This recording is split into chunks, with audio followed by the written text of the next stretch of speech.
American कोर्टानं अनुमती दिलेल्या कलमांनुसारच राणावरती खटला चालवला जाणार आहे। तहव्वूर राणाच्या प्रत्यार्पणासंदर्भात अमेरिकन कोर्टानं अटी शर्ती घातल्याची चर्चा आहे। अमेरिकेमध्ये खटला चालला असताना भारतात खटला का असा राणानं सवाल केला होता आणि भारतानं राणाचा दावा खोडून काढत आंतरराष्ट्रीय कायद्यांचा दाखला दिला। राणावरील आरोप गंभीर असल्यानं भारतातही खटला चालवू शकतो असं भारत सरकारच्या वकिलांनी अमेरिकन कोर्टामध्ये युक्तिवाद केलेला होता। जी बिल्कुल, देखिए कोई पहली बार नहीं है जब पाकिस्तान ने मना किया है कि वो पाकिस्तान का रहने वाला नहीं है। आपको बताना चाहूँगा कि तहव्वूर राणा जो है वो 10 साल तक पाकिस्तानी आर्मी में रह चुका है। एज ए डॉक्टर वो वहाँ पर काम करता था और उसके बाद वो कनाडा चला गया था और उसके बाद उसने आईएसआई ज्वाइन किया और आईएसआई ज्वाइन करने के बाद ही वो मुंबई हमले की उसने जो साजिश थी वो रची थी और उसके साथ डेविड कॉलमैन हेडली भी था। तो पाकिस्तान लगातार इस बात को झुटलाता रहा है और बार बार हम लोग ये प्रूव करते रहे हैं, भारत लगातार ये प्रूव करता रहा है कि पाकिस्तान हर बार जो भी साजिश भारत के अंदर होती है उसमें कहीं ना कहीं पाकिस्तान ज़रूर इन्वॉल्व होता है। तो इसमें भी पाकिस्तान पूरी तरीके से इन्वॉल्व है। एनआईए ने भी जिस तरीके से अपनी चार्जशीट फाइल की है, इसके अलावा भी जो तमाम सबूत है वो पाकिस्तान के खिलाफ ही है। और इस बार भी जब एनआईए की इन्वेस्टिगेशन शुरू होगी, तहव्वूर राणा से पूछताछ की जाएगी, तब पाकिस्तान बेनकाब होगा। जी, जो मुंबई के नागरिक हैं उनके दिल पे बहुत गहरे जख्म इस तहव्वूर राणा ने दिए हैं। मुंबई के पुलिस भी उसकी कस्टडी लेंगे ऐसी इंफॉर्मेशन मिल रही है। क्या अपडेट्स है उसके लिए?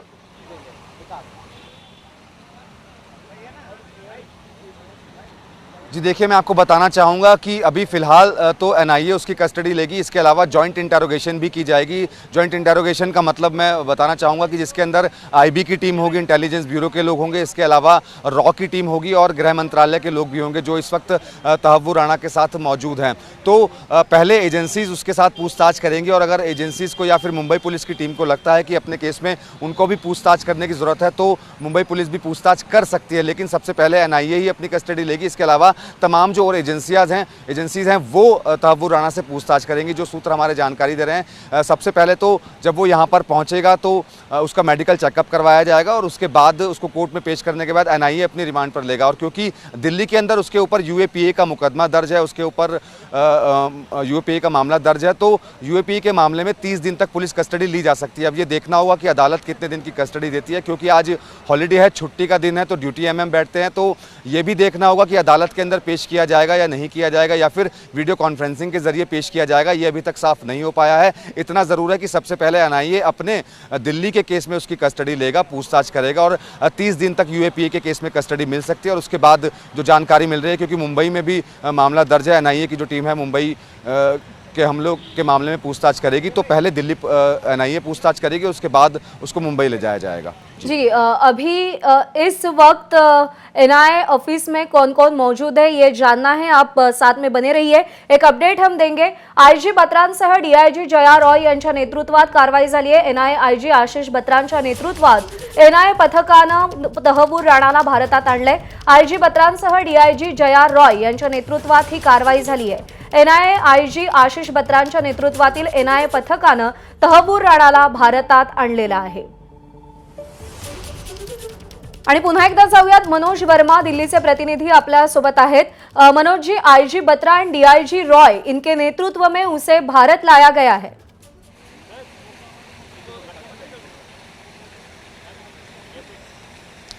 जी बिल्कुल, देखिए एक 7 सदस्यीय टीम थी जो यहाँ से पहुँची थी और उनके नेतृत्व में ही इनको जो आईजी बत्रा हैं और डीआईजी जो जया रॉय है उनके नेतृत्व में ही इसको यहाँ पर लाया जा रहा है। और उन्होंने भी एक पूरी टीम बनाई हुई है, एक स्पेशलाइज्ड टीम है जिन्होंने एक सवालों की लंबी फहरिस्त जो है वो तहव्वूर राणा के लिए तैयार की हुई है। और जब उसकी कस्टडी ली जाएगी, जब उसको एनआईए की कस्टडी में लिया जाएगा, तब उससे वो सवाल जवाब किए जाएंगे। एक लंबी सवालों की फहरिस्त है, वो कब से भारत के खिलाफ साजिश करने में शामिल था, वो डेविड कॉलमैन हेडली से कब मिला था, भारत वो कितनी बार पहुंचा था, तमाम ऐसे सवाल हैं जिनके जवाब अभी लिए जाना बाकी हैं। तो एनआईए की जो टीम है उसकी कोशिश यही रहेगी तमाम जो सवाल हैं वो पूछे जाएं और अपना केस मजबूती के साथ अदालत में पेश किया जाए। जी, अभी एनआईए के ऑफिस में कौन कौन मौजूद है, कौन कौन से अधिकारी वहां पहुंच गए हैं?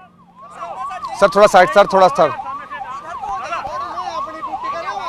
हाँ हाँ कोई नहीं कोई नहीं, ये सही है सर, कैमरे के आगे खड़े हो जाओ, फिर बोलो अपनी ड्यूटी कर रहे हैं। अच्छा ठीक है सर, खड़े रहिए सर, कोई नहीं सर आप।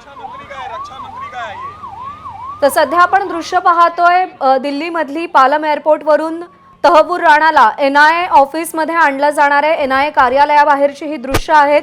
NIA कार्यालयामध्ये सगळे महत्त्वाचे अधिकारी पोहोचलेले आहेत आणि अगदी काही क्षणामध्ये NIA कार्यालयामध्ये तहबूर राणाला आणलं जाणार आहे। पालम एअरबेसवरती त्याला आणलं गेलेलं आहे। तहबूर राणाला भारतात आणलं गेलेलं आहे। थोड्याच वेळात NIA कडून त्याची चौकशी केली जाणार आहे। NIA मुख्यालयात त्याची चौकशी केली जाईल। जसं आपल्याला सोमेशने सांगितलं, सदानंद दाते देखील पोहोचलेले आहेत आणि पालम एअरबेसवरची ही दृश्य आपण पाहतोय। तिथे तहबूर राणाला आणलं गेलेलं आहे आणि इथून त्याला NIA ऑफिसमध्ये नेलं जाणार आहे। NIA ऑफिसमध्ये सगळे महत्त्वाचे अधिकारी पोहोचलेले आहेत। तहबूर राणाची चौकशी केली जाईल। सुट्टीकालीन कोर्टासमोर त्याला हजर केलं जाईल आणि त्यानंतर NIA त्याची कस्टडी घेईल आणि कसून चौकशी केली जाणार आहे। मनोज वर्मा आपले दिल्लीचे प्रतिनिधी सध्या आपल्या सोबत आहेत। मनोज जी, पालम एयरबेस पर उसे लाया गया है, अब कब तक उसे NIA ऑफिस में ले जाया जाएगा?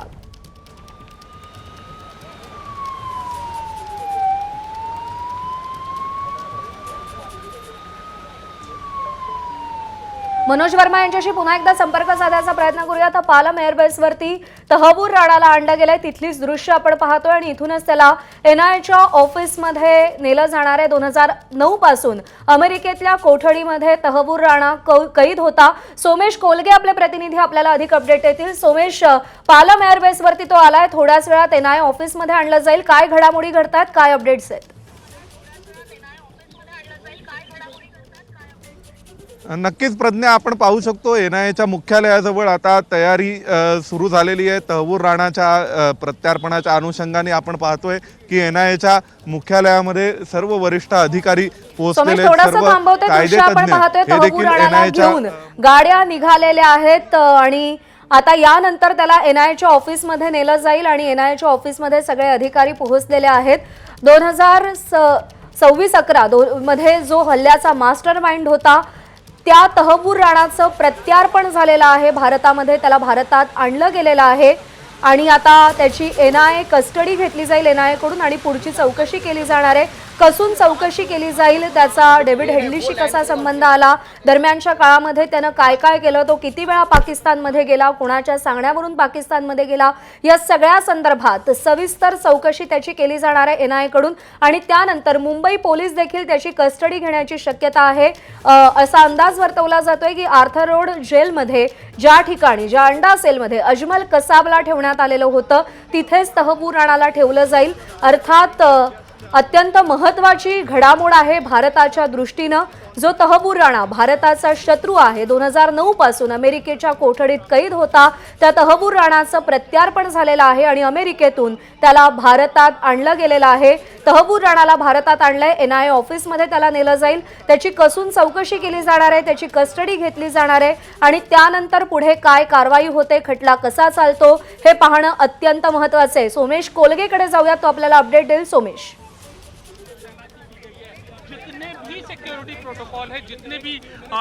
नक्कीच आपण आता पाहू शकतो NIA मुख्यालयाच्या समोर सर्व सुरक्षा दलांचे जवान आलेले आहेत। आपण पाहतोय की या सर्व सुरक्षा दलाच्या जवानांच्या मार्फत NIAच्या मुख्यालयासमोर आता जो रस्ता आहे तो पूर्णपणे कॉर्डन ऑफ करण्यात आलेला आहे। इथे आता सेन्सिटिव्ह मुवमेंट होणार आहेत, तहबूर राणाला आणलं जाणार आहे आणि त्या अनुषंगाने दिल्ली पोलीस आणि त्यांच्यासोबत सशस्त्र दलाचे जवान हे सध्या या संपूर्ण समोरच्या रस्त्यावर आलेले आहेत। इथे अधिकारी त्यांना ब्रीफिंग करतायत। आपण पाहू शकतो की अधिकारी ब्रीफिंग करतायत। आता ज्यावेळी तहबूर राणाला आणलं जाईल त्यावेळी इकडची सगळी व्यवस्था कशी असणार आहे, त्यासोबतच इथे कोणकोणत्या प्रकारची काळजी घ्यायची आहे, या रस्त्यावरती सर्वसामान्यांसाठी हा रस्ता बंद करण्यात आलेला असला तरी सुद्धा याबाबतची एकूण काळजी कशी घ्यायची आहे, इथलं पोझिशनिंग सर्व सुरक्षा दलाच्या जवानांचं कसं असणार आहे, त्याविषयीचं ब्रीफिंग सुरक्षा दलाचे अधिकारी हे या सगळ्या जवानांना करतायत। आपण पाहू शकतो केंद्रीय सशस्त्र पोलीस दलाचे जवान हे सध्या या NIA हेडक्वार्टरच्या समोरच्या रस्त्यावर आहेत आणि त्यांना त्यांचे वरिष्ठ अधिकारी सध्या मार्गदर्शन करतायत। या ठिकाणी जर आपण पाहिलं तर हा संपूर्ण रस्ता तहबूर राणा इथे आणला जाणार आहे आणि त्या अनुषंगाने हा संपूर्ण रस्ता निर्मनुष्य करण्यात आलेला आहे। इथे कोणत्याही सर्वसामान्य वाहनाला, सर्वसामान्य नागरिकांना प्रवेश दिलेला नाही आहे। इथलं मेट्रो स्टेशनचा गेट देखील बंद करण्यात आलेला आहे। इतर 2 मेट्रो स्टेशनच्या गेटमार्फतच तुम्ही जा असं म्हटलं गेलेलं आहे. आणि जर आता आपण पाहिलं तर हे अधिकारी आता ब्रीफिंग करतायत या सगळ्या जवानांना की त्यांनी कशा प्रकारे कोणती पोझिशन घ्यायची, कोणत्या ठिकाणी कुठला जवान थांबणार, कोणते अधिकारी कोणत्या ठिकाणी असणार आहेत.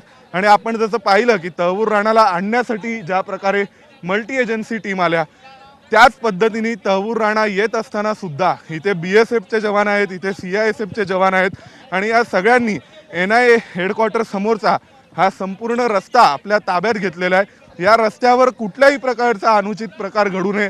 अगदी ज्याला आपण हिंदीमध्ये म्हणतो, हिंदीमध्ये जी एक म्हण आहे त्यानुसार परिंदा भी पर नहीं मार सकता, अशी स्थिती या संपूर्ण NIA हेडक्वार्टरच्या परिसराची आता आहे. आणि या सगळ्यावर संपूर्ण नियंत्रण हे दिल्ली पोलिसांचं, दिल्लीच्या सुरक्षा जवानांचं आहे. आणि हे सगळेजण आता आपण पाहिलं तर इथे या स्कॉटिंगच्या दृष्टीने या NIA एजन्सी, NIAच्या मुख्यालयासमोरचा रस्ता आणि त्या रस्त्याची सुरक्षा कशा प्रकारे राहील याची व्यवस्था करतायत. अगदी थोड्या वेळात मुंबई हल्ल्यातील आरोपी, भारताला हवा असलेला मोस्ट वॉन्टेड दहशतवादी, आंतरराष्ट्रीय पातळीवरचा, इतक्या वर्षानंतर त्याला भारतीय तपास यंत्रणांना त्याचा ताबा मिळणार आहे. आणि विशेष म्हणजे पाकिस्तानी कनेक्शन या संपूर्ण दहशतवादी हल्ल्यातील शोधून काढण्यामध्ये, त्याविषयीचे पुरावे गोळा करण्यामध्ये, या दहशतवाद्याची जी चौकशी होईल त्याची भूमिका महत्त्वाची असणार आहे. आपण पाहू शकतो आता NIA कार्यालयातून गाडी बाहेर पडते.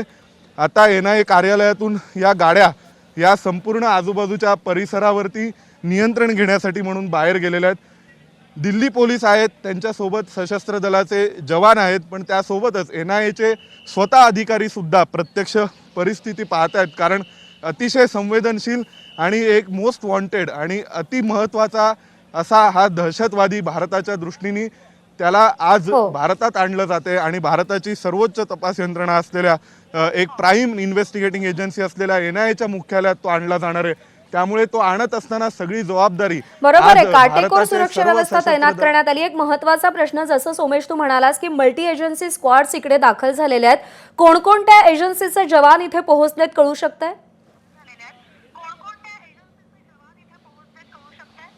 नक्कीच. आता जर आपण पाहिलं तर NIAची जी हेडक्वार्टर आहे त्या हेडक्वार्टरला कायम आता आपण पाहिलं तर त्या हेडक्वार्टरमधून एक एक जवान बाहेर येत आहेत आणि समोरच्या रस्त्यावर उभे राहत आहेत. हे सगळे CISFचे जवान आहेत. जर आपण या बाजूला पाहिलं तर दिल्ली पोलिसांचे अधिकारी इथे आलेले आहेत की जे हा संपूर्ण रस्ता आणि इथलं ट्रॅफिक मॅनेजमेंट कसं असेल सध्यापुरतीचं त्याविषयीचं मार्गदर्शन या जवानांना करतायत. त्यांच्यासोबत जर आपण पाहिलं तर इथे सशस्त्र सीमा दलाचे जवान सुद्धा आहेत, त्यासोबत ITBP जी Indo Tibetan border force police. बरोबर आहे सोमेश. या सगळ्या संदर्भातले अपडेट जाणून घ्यायचे तुला विनंती, तू सोबत राहा. ॲडव्होकेट सिद्धार्थ शिंदे सध्या आपल्यासोबत आहेत. शिंदेजी नमस्कार. एक मोठी उपलब्धी भारताच्या दृष्टीनं तहवूर राणांचं प्रत्यार्पण. आता प्रत्यार्पणानंतर पुढच्या प्रत्येक टप्प्यावर कशा पद्धतीनं कारवाई पुढे जाईल? बघा, आता त्याला NIA नी ताब्यात घेतलेलं आहेच. आता पटियाला हाऊस कोर्ट जे आहे दिल्लीत, तिथे NIA स्पेशल कोर्ट बसतं. तर माझ्या मते हे VCनीच त्याचं सुनावणी होईल, हिअरिंग होईल आणि NIA ला कस्टडी मागतील NIA. आता NIAचे आणि अजून ह्याच्यावर 26/11 तर आहेच, पण दुसरे पण आरोप आहेत की ह्यांनी पुष्करला आणि कुंभमेळ्यावर पण अटॅक करायचं प्लॅनिंग वगैरे केलं होतं. त्यामुळं हे सगळे आरोप आहेत आणि कस्टडी मागितली जाईल. सुरुवातीला NIA कडे कस्टडी असेल, नंतर मुंबई पोलीस वगैरे त्यांना जर कस्टडी पाहिजे असली तर ते नंतर होईल. सुरुवातीला NIA कडेच कस्टडी NIA मागणार आणि मग आपल्याला बघावं लागेल. आता एखाद्या वेळेस त्याला सेफ हाऊस मध्ये ठेवलं जाईल.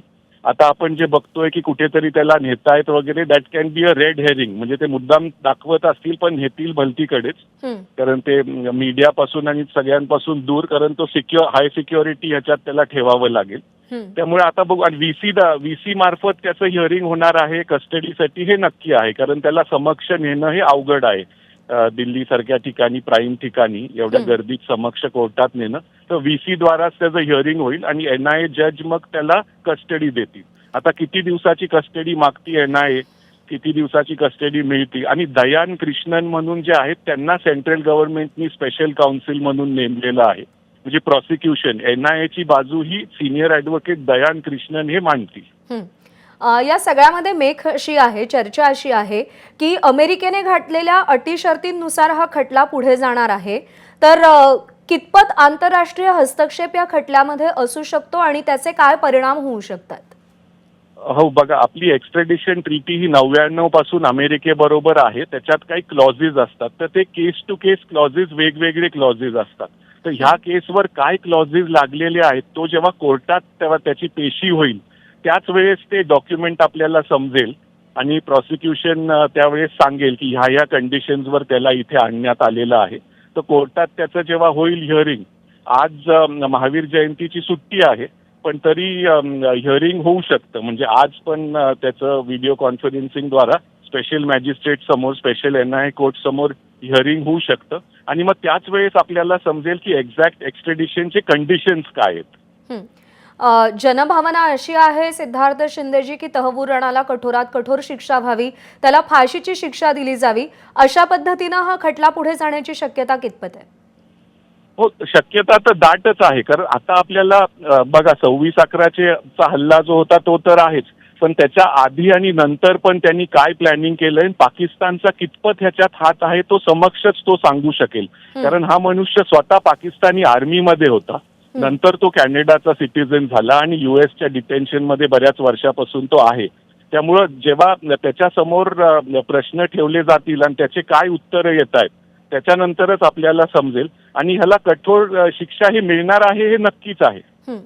पाकिस्तानचा उल्लेख तुम्ही केलात, सकाळपासूनच अशी चर्चा आहे की पाकिस्तानचे नापाक इरादे जगासमोर आणण्याची भारताला ही खूप मोठी संधी आहे, त्याकडे तुम्ही कसं पाहता? हो, ही नक्कीच संधी आहे. कारण तो समक्ष हा माणूस आपल्याला आपल्या ताब्यात मिळाला नव्हता आणि बरेच वर्ष चालू होते वाटाघाटी US बरोबर. प्रेसिडेंट ट्रम्प आणि पंतप्रधान मोदींच्या स्पेशल हस्तक्षेपामुळेच हे झालेलं आहे. त्यांनी तिथे सुप्रीम कोर्टात पण स्थगिती याचिका दाखल केली होती US मध्ये, ती पण नाकारली गेली आणि आता त्याचं प्रत्यार्पण झालेलं आहे. आणि जेव्हा कस्टडी मिळेल आणि जेव्हा तो स्वतः सब राज उगलेंगे, त्यामुळं त्याच्या अशी भीती होती त्याला US मध्ये की इंडियामध्ये आल्यावर माझ्यावर टॉर्चर केला जाईल वगैरे, पण ते सगळं नाकारून USनी त्याला आपल्याकडे ताब्यात दिलेलं आहे. आणि आपल्या आता तपास यंत्रणांचं हे काम आहे की जास्तीत जास्त त्याच्याकडून कशी माहिती काढायची आणि पाकिस्तानचा रोल कितपत इंडियामध्ये आहे, की किती ते हस्तक्षेप आपल्या ह्याच्यात करतायत ते सिद्ध करण्याची योग्य संधी आहे. निश्चित. सिद्धार्थ शिंदेजी, आभार आपले, आपण सविस्तर मार्गदर्शन केलं या सगळ्याबद्दल. त्यासाठी तर तहव्वूर राणाला आज अनेक प्रश्न विचारले जातील आणि त्यानंतर संपूर्ण घटनाक्रमाचा उलगडा होईल आणि अर्थात भारत विरोधी कृत्य करणाऱ्यांचा चेहरा देखील समोर येईल. तर तहव्वूर राणाला दिल्लीमध्ये आणलं गेलेलं आहे आणि आता थोड्याच वेळात त्याला NIA कार्यालयात हजर केलं जाईल. सोमेश कोलगे आपल्याला अधिक अपडेट देतील. सोमेश, काय घडामोडी, काय हालचाली NIA ऑफिस बाहेर? नक्कीच NIAच्या मुख्यालयासमोर आता हालचालींनी वेग घेतलेला आहे. आपण पाहू शकतो की NIAच्या मुख्यालयाच्या समोरच्या रस्त्याचा ताबा हा पूर्णपणे दिल्ली पोलिसांनी आणि सुरक्षा दलाच्या जवानांनी घेतलेला आहे. आता इथल्या सर्व लोकांना, मीडियाच्या माध्यमकर्मींना देखील त्यांच्याकडून विनंती केली जाते की तुम्ही आता या रस्त्यावर थांबू नका.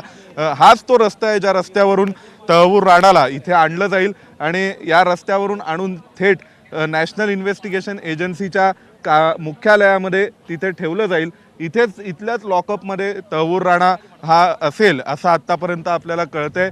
त्यामुळे हाच तो रस्ता आहे ज्या रस्त्यावरून तहव्वूर राणाला आणलं जाणार आहे आणि त्या अनुषंगाने आता या रस्त्यावरच्या सर्वांना बाजूला होण्याची विनंती ही इथल्या अधिकाऱ्यांच्या वतीने, सुरक्षा दलाच्या जवानांच्या वतीने करण्यात येते. आपण पाहू शकतो की ही जी सध्या रस्त्यावरची पांढरी पट्टी आहे, या पांढऱ्या पट्टीच्या पलीकडे ते कोणालाही जाऊ देत नाही आहेत. सर्वांना एका बाजूला थांबण्याची विनंती करतायत आणि इथे निमलष्करी दलाचे जवान आहेत, दिल्ली पोलिसांचे अधिकारी आहेत आणि यांच्या वतीने ह्या संपूर्ण परिसराचा ताबा घेण्यात आलेला आहे. संपूर्ण बॅरिकेटिंग करण्यात आलं आहे रस्त्याला. इथे कुठल्याही इतर वाहनांना, सर्वसामान्य नागरिकांना प्रवेश नाही आहे. आपण जर पाठीमागे पाहिलं तर हा मेट्रो स्टेशनचा गेट आहे. या मेट्रो स्टेशनचा गेट देखील बंद करण्यात आलेला आहे. गेट नंबर 2 इथलं जे Jawaharlal Nehru stadium metro station आहे दिल्लीतील, या मेट्रो स्टेशनचा गेट बंद करण्यात आलेला आहे. इतर जे 2 गेट आहेत, क्रमांक 1चा आणि क्रमांक 3चा, त्यातून सर्वसामान्यांनी प्रवास करावा असं सांगितलं गेलं. त्यामुळे या संपूर्ण परिसराला छावणीचं रूप आलेलं आहे. आता NIAच्या मुख्यालयामध्ये अगदी थोड्याच वेळात सर्वाधिक मोस्ट वॉन्टेड असलेला आणि अनेक वर्षांपासून पाकिस्तानचा ISIचा एजंट असलेले, ज्यावरती आपल्याला संशय होता असा दहशतवादी हा अगदी थोड्याच वेळात इथे पोहोचेल. आपण पाहतोय की अधिकाधिक निमलष्करी दलाचे जवान हे सध्या इथे येत आहेत. हा जो संपूर्ण परिसर आहे दिल्लीतला, या परिसरामध्ये NIAचे हेडक्वार्टर आहे. विशेष म्हणजे त्याच्या शेजारीच सहकारिता मंत्रालयाचं म्हणजेच अमित शहा यांचं कार्यालय आहे. आणि समोरच्या बाजूला आपण जर पाहिलं तर इंडो तिबेटियन बॉर्डर पोलीस असतील, सशस्त्र सीमा दल असेल, CISF असेल, या सगळ्यांचे हेडक्वार्टर्स देखील याच परिसरात आहेत. त्यामुळे ज्या प्रकारे मल्टी एजन्सी टीम ही त्याला बरोबर आणण्यासाठी आहे तिथे सोमेश, गेली. मल्टी एजन्सी स्क्वॉड्स इथे पोहोचलेल्या आहेत आणि अगदी थोड्याच वेळात, काही क्षणात तहबूर राणाला इथे NIAच्या मुख्यालयामध्ये आणलं जाईल आणि त्यानंतर त्याच्या कस्टडीची मागणी केली जाईल, त्याची कसून चौकशी केली जाणार आहे. सोमेश, तुला विनंती, तू सोबत राहा. तर सध्या आपण दृश्य पाहतोय, मल्टी एजन्सी स्क्वॉड्स इकडे दाखल झालेल्या आहेत आणि कडेकोट सुरक्षा व्यवस्थेमध्ये तहबूर राणाला NIAच्या मुख्यालयामध्ये आणलं जात आहे. ABP माझा, उघडा डोळे बघा नीट.